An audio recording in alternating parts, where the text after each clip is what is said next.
ደስታንም ሆነ ሐዘንን የሚገልጥበት ሳይሆን አይኑ የላቦይ በሚሆን ያስመሳይ ሰዎችን እንባ ልክ እንደ አዞ እንባ ነው። ብዙ አስመሳይ ሰዎች እንባቸውን እናልኝ ሲሉት የሚመጣላቸው፣ ቆየን ሲሉት የሚቆይላቸው፣ በአጭር ቃል እንባ ሌሊ የሆናቸው የውሸት አልቅሰው የእውነት የሚያስለቅሱን በየቤቱ ስፍር ቁጥር የላቸው ጠንካራ ማንነት ያላቸው ጥቅጥቅ ልብ የያዙ ለፍቅርና ለደግነት ክፍተት የሌላቸው አድፍጠው የሚናከሱ ሰውን ታላጠፉ ደስታ ሰውን ታቀለፉ እንቅልፍ የሌላቸው በመንገዳችን ብዙ ሰዎች ይገጥሙናል። ብዙ ጊዜ የሚያታለሉንና የሚሸውዱን በለስላሳ ቆዳቸውና በእንባቸው ነው። በእርግጥ እንባ አንድ ትርጉም ብቻ ያለው ተመሰለን ተታለናል። ብዙ ጊዜ እንባ ፊልም የሚሰሩበት የሚያስለቅስ ቅባት እናለቅሱበትም ነው።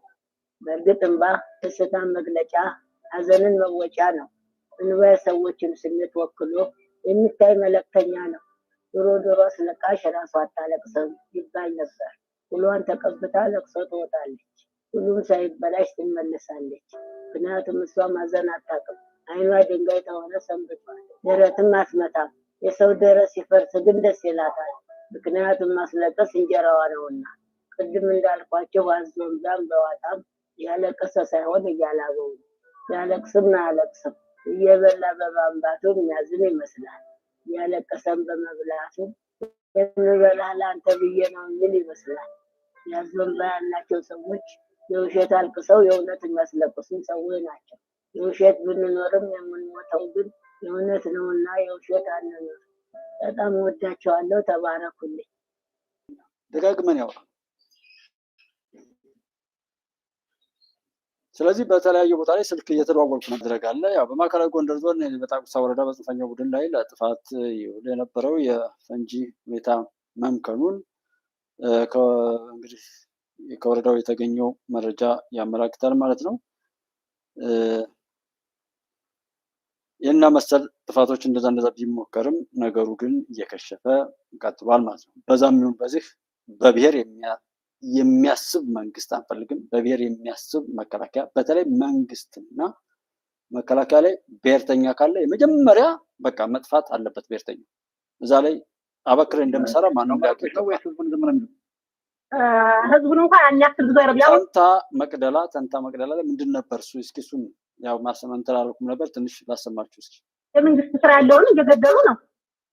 ያው የዛ ደም አለ አይደል ነገር እንደዛ እየገደሉ እየፈራ ብቻ የሚሄድ ጭካኔ ነው እንጂ አሁን አንድ ሰው ሰልጥኖ ተምሮ እዛ ቦታ ላይ ሲደርስ እኮ በጣም ብዙ ዘመን ፈይቶ ነው። እዛ ላይ ቤተሰብ አስተዳዳሪ ነው። በጣም እንኳን የለም ይሄን ይባላማ አስተሳሰብ ቢኖራቸው የሚደግፋቸው አልነበር። ይሄ አለመኖራቸው ነው እንጂ በጣም ነው የሚያሳፍረው።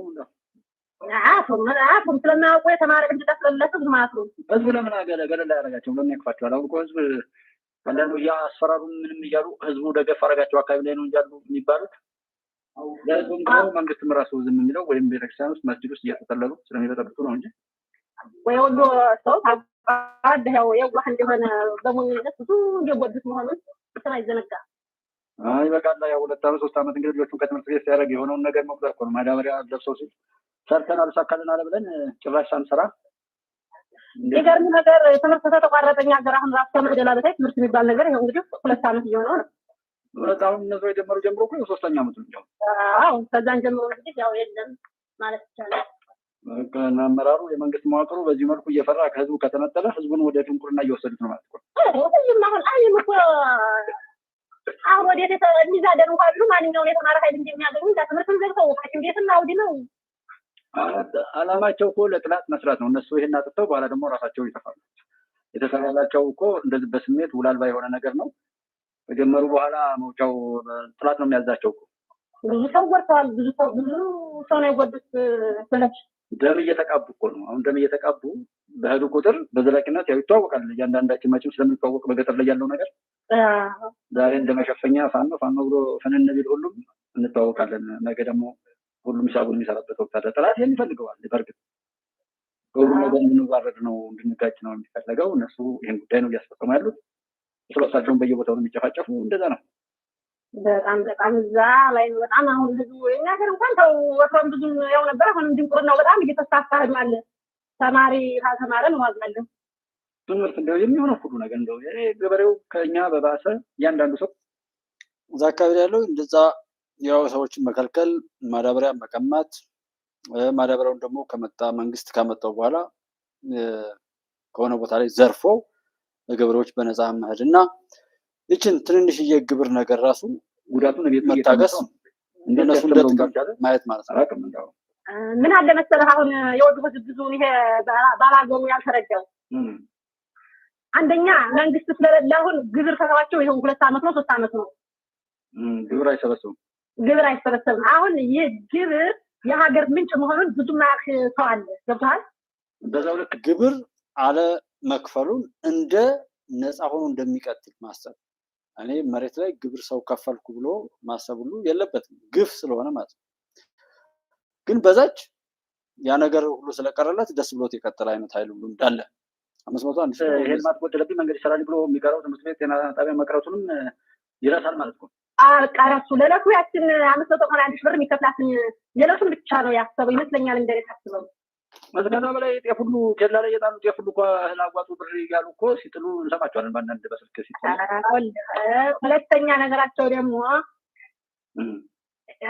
አብይ ያው የለም እንደዚህ እያደረገ እንደዚህ እያደረገ ግብር ያላግባብ እየጫነ የሀገሩን ህዝብ ነው የሚገድፈው እንጂ ለአማራ ምን አድርጎ በዚህ ስርፋ እንዳርጎ እውነት ይላል። እንግዲህ ይሄ የማያውቁ ሰው ማለት ነው። አሁን ከጀመሩ በኋላም ነው። ከዛ በፊት እነሱ አይደለም የጀመሩት። ወረዳ ላለው ሰው እንደርሳለን፣ እዚህ አዲስ አበባ ተከለከልን፣ አዲስ አበባ የሚገባ ሰው ምናምን ብለው ግጭትን በዛ መልኩ ነው የጀመሩት ራሳቸው። ጭራሽ እንንቀስቅሰው ሲያበቁ እዛ ማዳበሪያ መንገድ ላይ እሱ በወታደር እያጀበ ሲያመጣ መንገድ ላይ ቀሙት። አሁን ያ ማዳበሪያ ደግሞ ብዙም ጊዜ አሁን ለሰው እንትመላያ አለ ገንዘብ መንግስት ጭኖ አስገብቶ የለ እንትን ላይ ቀበሌ ላይ እሱ ያንን የተቆጣጠርክልና በነፃ እንግዲህ ያስረክባል። በብዙ ሀገሮች በብዙ በገጠራማዎች ማለት ነው። ዝም ብሎ ዘርፎ በቃ በነፃ ውሰድ። ያው ሌብነት ያው ህዝቡ ሌብነት ነው እንግዲህ የተደረገውን ገንዘብ ነው በነፃ ውሰደው ሲለው ነገ ምን ሊያመጣብን እንደሚችል ያውቃል። ያ እነሱ እንደ ጥቅም ቆጥሯት እስካሁን የቆዩባቸው በተንታ መቅደላ ምናምን በሚባለው ላይ ከዛ ከተማ ውጭ ላይ ባለው ነገር ምናምን እነሱ እንደዚህ እንዳሉ እና እንደውም ዛሬ ላይ የነገሩ ምንድነው ወጣቱን እያስገደዱም ቢሆን እያፈሱ ፋኖ ትሆናለህ የሚል ማስገደድ እንደጀመሩ ነው የሰማሁት ማለት እና ያንን ነገር በዚህ ልክ ጊዜ እየሰጡ መሄዱ በራሱ መንግስት ከዲፕሎማሲ አንፃር ያለውን ነገር ባላቅም ከሻዕቢያ መንግስት የህወሓት መንግስት ሌሎች የሚጫወቱበት ሜዳ ከሆነና በትክክል ይሄንን ካረጋገጠ መንግስት ለምንድነው ያሳየን ድሮን ለገበያ ሁሉ ቀረበ ያለውን ድሮን ተጠቅሞ ማንኛውንም አክሽን ወስዶ ነገሩን ለማጥራት ያልሄደው የሚል ጥያቄ ማስቀመጥ ፈልጋለሁ። ምክንያቱም አቅም ካለ ምን እየተጠበቀ ነው? ይሄ በተጎሳቆለ ቁጥር ኢትዮጵያ ነው ይዞ የሚጠፋው። ወልቃይት ምናምን ሲባል የወልቃይታውያን ብቻ የሚመስለው አለ። ህወሓትም ወልቃይት የሚለው ያውቃል ኢትዮጵያን ለማጥፋት ያችን በር ማግኘቱን ስለሚፈልግ ነው። ወልቃይት የወልቃይታውያን ወይም የህወሓትና የሻዕቢያ ኦር እንደዛ አካባቢ ላይ ላለ ሰው ብቻ እንዳልሆነ በመተማ አካባቢ ላይም ሲሪየስ ሆኜ በጣም አግዝፌ ጎጃም፣ ወሎ፣ ሸዋ፣ ጎንደር ላይ ከሚሆነው በላይ መተማ አካባቢ ላይ አተኩሬ በመንግስት ላይ በጣም በንዴት የምናገረው ድንበር ጠባቂ ህብረተሰብ ነው። ብዙ ደባ ተሰርቶበታል። ግብፅም ሆነ አልቦራና ሌሎች ቆሻሻ ጥላቶቻችን በቀላሉ ለመግባት አክሰስ የሚያደርጉት ድንበር ላይ ነው ያለው። ያ ህዝብ በተጎሳቆለ ቁጥር ምንም ነገር ቢኖር መሀሉ ዳር ይሆናል። ዋናው የኛ ሰላም የሚቀዳው ከሌሎች እንደሆነ አውቆ መንግስት ዛጋ ጠንከር ያለ ነገር ሊወስድ ያልቻለው በምንድን ነው? ይህንን እያንዳንዱ ሰው በጥያቄ ምልክት ውስጥ ይዞ እንዴት እንፈልጋለን። እንደው ዝም ብሎ በሆነ ነገር በቃ ያ የሆነው ህዝብም ሊሆን ይችላል እኮ ችግሩ። እኔም የማውቀው ግን አብዛኛው ችግር የሚመነጨው ኢቭን ፋኖ ናችሁ ተብለው በፊት ላይ ያሉ ልጆች ምንም ያውቁት ነገር የለም። መጀመሪያ ሲለኮስ ከሃይማኖት አባቶችና ከሽማግሌዎች ነው የተከታተለው። በአስተባባሪነትና በመሪነት የመንግስት ባለስልጣን ነኝ ያሉ ሰዎች ማለት ሰው ማገት ምናምን ከእቅዱ ጀምሮ የሚመራው በመንግስት የጸጥታ ሰዎች ነው። እያወቀ ጊዜ እያገኘ ፕሮጀክቶችን ፋይት ላለማድረግ ያን ነገር አቅም እያገኘ ሄዷል። አሁን እንደ አይነት ሰላም አይደለም። አሁን ሌሎች ሪፖርቶች ሁሉ እስኪወጡ ድረስ የሚጠበቅበት መንገድ ምንድን ነው? በየትኛውም አግባብ ላይ ባለ በሌላ አቅሙ አሁን ኢትዮጵያ ልነግቶ ሊሆን ይችላል። ነገር ግን ቅዳሜ ዕለት ኦክቶበር 25 የሚካሄድ ፕሮግራም ነው። እውነት ለመናገር አንዳንድ ጊዜ ታላላቆቻችንን እንደዚህ ለኢትዮጵያ ዋጋ የከፈሉ ብዙ ከህይወታቸው የምንማራቸው ሰዎችን እንዲሁ በቀላሉ ካለፉ በኋላ የምንዘክረው ነገር መቆም አለበት፣ በህይወት እያሉም ልናመሰግናቸው ይገባል በሚል የጀመራችሁት እንቅስቃሴ ነው። እንደው ጠቅለል ባለመልኩ ወደ ዝርዝሩ እንመጣለን። ለመነሻ ያለ ይህን ፕሮግራም ለምን አሰባችሁ? ለምን አቀዳችሁ? በአንዳንድ እንደዚህ አስቦ ይሰራል። የተሻለ አደረጃጀት፣ የተሻለ አካሄድ አለ። ማንም ተደብቆ ከንፈሩን እየመጠጠ ተቆርቋሪ ነኝ፣ አዛኝ ነኝ፣ ጀግና ነኝ፣ ታጋይ ነኝ ቢል ውሸታም አጭበርባሪ ነው። ፊት ለፊት መጋፈጥ እንኳን የማይችል ማለት ነው። ብዙ ሰዎች አይታችኋቸው ከሆነ ሲሳደቡ የሚውሉ ስማቸውን እንኳን በትክክል ሳይጽፉ በየኮመንት ሴክሽኑ ላይ መጥተው ብሎክ መቃብር ላይ የሚሰበሰቡ እነዚህ ሰዎች በነውራቸው ከማፈር ይልቅ አስበው ነው የጀመሩት፣ አቅደው ነው የቀጠሉት። ከዛም እንደውም ዝክር ታሪክ ሁሉ ጽፈው የባንዳ ታሪክ ይሰራል፣ ይከበራል። ሰው ምን ይሁን እውነተኞች ካልሰሩበት እነዛ አጭበርባሪዎች ቢሰሩ ልክ ናቸው ሁሉ ማለት ነው። እንዲህ አንተ ያነሳው ሰዎችን በህይወት ዘመናቸው የማክበር ባህል የለንም። ብዙ ከዋክብቶች ተምሳሌት የሚሆኑ ለትውልዱ ለሀገሪቱ ትልልቅ ስራ የሰሩ ሰዎች ለድንገት እያለፉ የሚሄዱት እና ይህ ትውልድ ደግሞ ተረካቢ ነው። ምሳሌ የሚሆኑት በእውቀታቸው፣ በስራ ልምዳቸው፣ በችሎታቸው ተምሳሌት የሆኑ ሰዎችን ማወቅ ማመስገን መቻል አለበት። ያንን ሲያከብር፣ ያንን ሲያውቅ፣ ያንን ሲረዳ ነገ ለሱም ጠቃሚ ለሀገርም ጠቃሚ ነው የሚሆነው። እንደምታውቀው ዘመናችን የአዋቂ ሳይሆን የታዋቂ ዘመን እየሆነ ነው። አላዋቂዎች እየነገሱ አዋቂዎች እየተረሱ የመጡበት ሁኔታ አለና እንደ ሻለቃ ዳዊት አይነት በጣም የረጅም ዘመን የተለያየ አይነት ተሞክሮና ልምድ ያለው ወታደር፣ ዲፕሎማት፣ የህግ ባለሙያ መከበር የሚገባው አስፈላጊ ስለሆነ ክብሩ ለሱ ሳይሆን በእውነቱ ለእኛ ላዘጋጀ ነው እንደ ህብረተሰብ ላለም ለእኛ እንጂ ለሱ ነው ለማለት አይ። ምናልባት ስለ ሻለቃ ዳዊት ብዙ መናገር የሚቻል ቢሆንም ግን ከዚህ ከማስታወቂያውም የተረዳነው በርካታ ነገሮች አሉ። እንደው ሻለቃ ዳዊት ወልደ ጊዮርጊስን በአጭሩ መግለጽ ከተቻለ እንዴት ልትገልጻቸው ትችላለህ? ሻለቃ እጅግ በጣም የሚደንቅ ስብዕና ያለው እጅግ በጣም ታላቅ ሰው፣ እጅግ በጣም ትልቅ መሆን ሲሆን ዝቅ ብሎ ከማንኛውም ማህበረሰብ ጋር አብሮ መስራት የሚችል ትምክህት፣ ትቢት የሌለበት የሚያውቀውን ትምክህት፣ ትቢት የሌለበት ይላቸዋል እና አንድ ይሄ የቄሳርን ባ የሚል አንድ መጽሐፍ ነበርና የሆነ ጊዜ እንትን ብያችሁ ነበረ። የሆነ በጣም ካጭበረበሩትና መንግስቱ ኃይለማርያም በጣም ከሚናደድበት አንዱ ሰው ይሄ ነበር። ጀስት አሁን እንደነዚህ አይነት ሰዎችን እነሱ ጋር የሆነ ሰጣ ገባ በመስጠት አለ የሚጠቅመንን ነገር ማወቅ፣ ካወቅን በኋላ መጠበቅ፣ ማስጠበቅ ላይ ለዛ ነገር ዋጋ ሰጠን በመሰባሰብ እኛ ተሰባስበን ዋጋ ሰጠን ያላከበርነውን እውነት እንዴት ያን ሊያጠፋ የመጣው ሰው ሊያከብረው ይችላል? የተወደደ የተከበረ ነገር ሰውነትን፣ እውነትን፣ ኢትዮጵያዊነትን የያዘ ሰው ለዛ ዋጋ ለመክፈል በአደባባይ መውጣት ሳይችል ሲቀር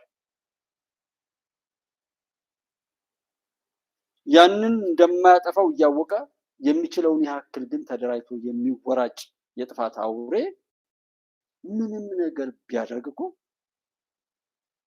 ምንም ሊገርመን አይገባም። ማፈር ያለብን እውነትን ይዘን እውነተኞችን ሰሜን እዝ ላይ የደረሰው እኮ መከላከያ ሰራዊት ላይ ያ የሰብአዊነት ጉዳይ ነው። ማንም ላይ ሰውን ማርካችሁ ልብሱን አስወልቆ የተሄደበት ሀገር ነው ሰምቼ አላውቅም። በጦርነት ታሪክ ባነበብኩት ወር በሰማሁት ነው። በዚህ በሚያሳዩን አኒሜሽን ፊልም ላይም አላየንም። ያንን ያደረገው በሲኖትራክ እንደ መከላከያ ላይ እኮ እንደተጫወተበት እኮ የለም። ለዛ ምስክሮች ጀነራል አበባውና ጀነራል ባጫ ደበሌ ይንገሩ በቅርብ ያንኑ ስለሚሄዱ ይሄ ለውጥ ሲመጣ የት ላይ እንደነበሩና ከዛ በኋላም ስለሚታወቅ ማለት ገልብጦ ያንን ነውር ትቶ ስለዛ ነውር ይችን እያስታወሰ እንኳን የሚሞግተው ሰው እኔ ሰው የዘራውን ያሳጭደው ምለው ለዛ ነው። በጭካኔ በቃ ምንም በዚህ ልክ ክፉ የሆነን ሰው እድሜው እንዲቀጥልም የማልፈቅደው ለዛ ነው። ከዛ አልተነሳም ሰው ከዛ በፊት ከፋፍሎ የሚጫወትበታል። ዛሬም ያንኑ ለማስቀጠል የሚሰራ እዚህ ለምን አለ? በሲኖትራክ መንገድ ላይ አስፋልት ላይ አስተኝቶ የጨፈለቀው ጡት የቆረጠው እስከ ነፍሳቸው በቤት ያቃጠለው የተማረኩትን ልብሳቸውን አስወልቆ በጫካ የበተነው የሞቱትን ደግሞ አስከሬናቸውን ሰብስቦ እየጨፈረ ቪዲዮ የተቀረጸው ይሄ የትም ሀገር ማይካድራ ላይ በተለይ እንደ አማራ እናወራለን የሚሉ ልጆችን የሚወቅሰው ማይካድራ ላይ ዓለም ላይ ያሉ ባለጌዎች በዛ በሚጮሁለት እንኳን ሁናቴ ለምን አልጮሁለትም ተብሎ ሲባል የነበረው ዛሬ የዛ የሳምሪ ቡድን በዚህ በኩል የህወሓት ኮማንዶ በሱዳን በኩል እየተመረቀ ነው ይላል።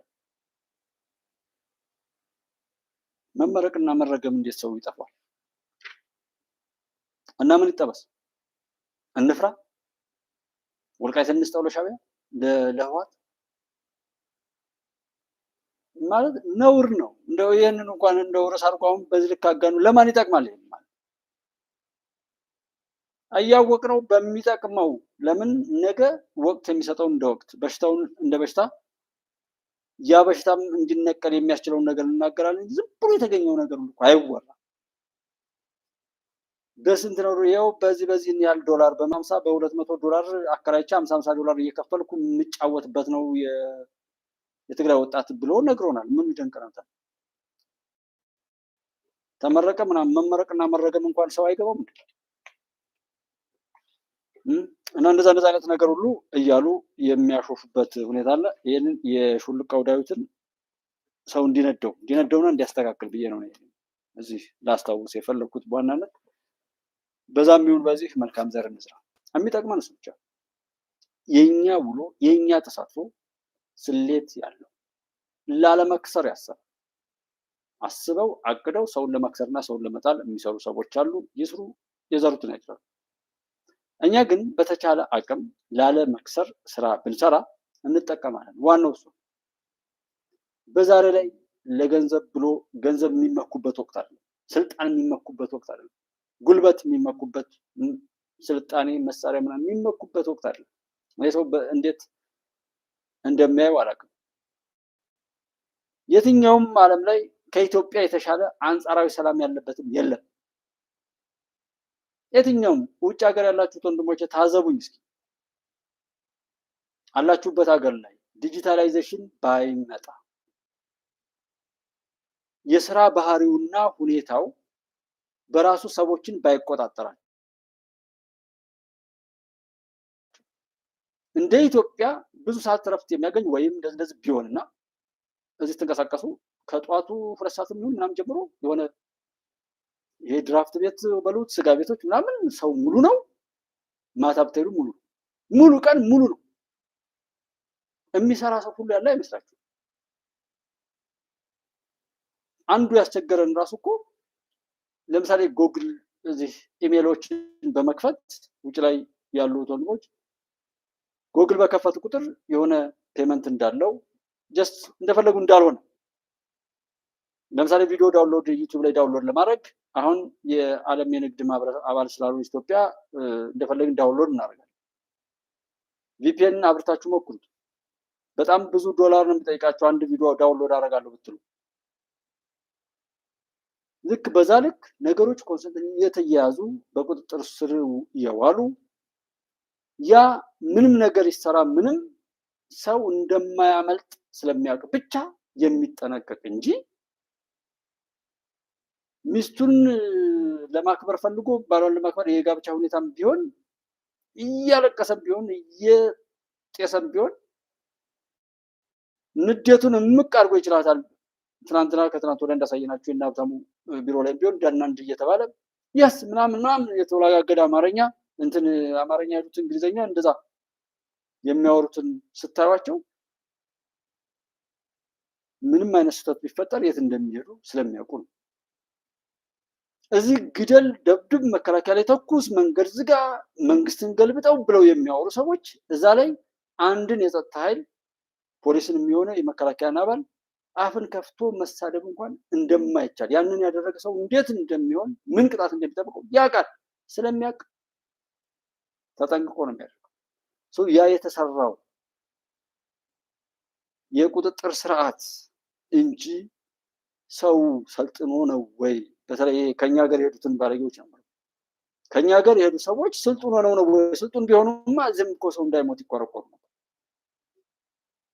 እንደውም እዛ ቦታ ላይ ሄደው በሰለጠነ ዓለም ላይ ተቀምጠው እንደነሱ ያበደ የተዋረደ ምንም ነገር ላይ ሁሉ የንግግር ጥማታቸውን የክፋት እቅዳቸውን ሁሉ ለማስፈጸም በወንጭፍ እኛ ሀገር ያስወንጭፋሉ። ዶላር አይደለም የሚልኩት እኮ ጥፋት ነው የሚልኩልን። እና እዛ ሀገር እነዛ ሰዎች ዲሞክራሲ አለ ካሉ ለምንድን ነው ዛሬ ያለው መንግስት የማይሞግቱት? ተናግረው ያውቃሉ ስላሉበት ሀገር?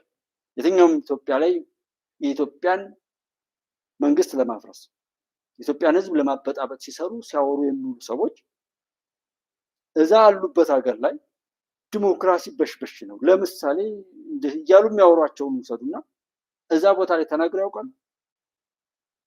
እዛ ሀገር ላይ እንደዛ አገር ዜጎች መኖር የተሳናቸው ሰዎች ናቸው በኢትዮጵያ ስም የሚለምኑ ኢትዮጵያን የሚያበጣብጡ አቅመ ቢሶች፣ እኛን ከማታለል ባለፈ ምንም ነገር የሌላቸው ከንቶች ማለት ነው። ያ ሲስተም ስለመጣ ነው እንጂ መብት ተሰጧቸው ማለት። ሌላው አሜሪካ ጣልቃ ገብታ ሌላ ሀገራት እንደምታተራምስ አሜሪካ ውስጥ ጣልቃ ገብቶ የአሜሪካ መንግስት የሞገተው ኃይል የለም። ግብጽ ሌላ ሀገራትን በማበጣበጥ ኔትወርኳ ነው።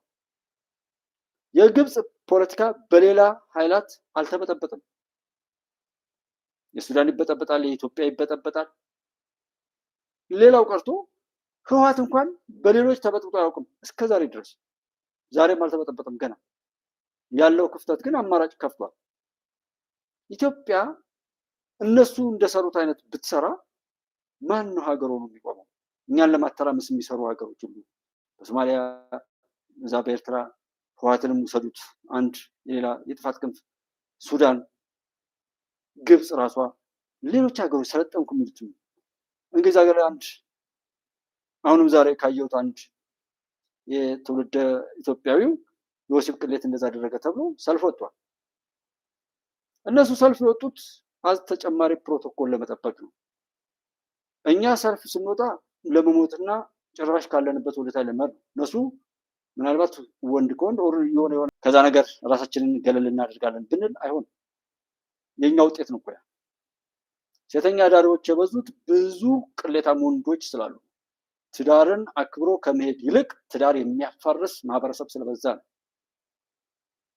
ከማንም ሰካራም ጋራ ገንዘብ ከፈልኩ ብሎ ከሚመካ ሰው ጋራ መከሯን እያየች ያንን ህይወት ብላ የምትቀጥል ሴት የተፈጠረችው የኛ ነውር ውጤት እንጂ ክብራችን የፈጠረው አይደለም።